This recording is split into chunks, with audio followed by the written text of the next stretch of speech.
How to shut down Windows properly. Many users struggle with this frustrating issue. This can result in anything from old software to poorly configured settings. Fortunately, finding the solution often involves nothing more than a simple tweaking of a few settings, plus a few troubleshooting tools to help keep your system up to date. Here's a step-by-step guide. Through this, you'll get to know the process of fixing your PC's shutdown issues. First off, press the Windows key and I to open settings. Now click on Update and Security option.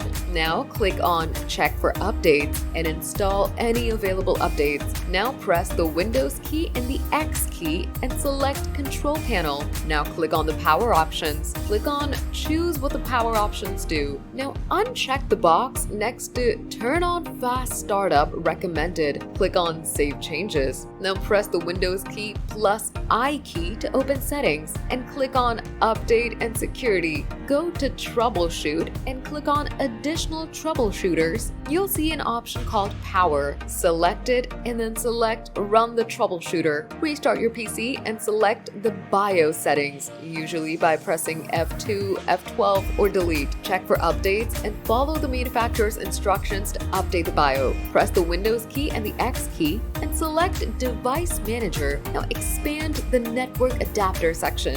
Right-click on your network adapter and select Properties. Uncheck the box next to Wake on Magic Packet and click OK. Open the command prompt as an administrator and right-click on the Start button and select Command Prompt Admin. Type the command sfc/scan now and press Enter. Run a full scan with your antivirus software. Now press the Windows key and the I key to open settings. Click on System option, then select the Power and Sleep. Click on Choose what the power buttons do option and select the Reset option, and there you have it.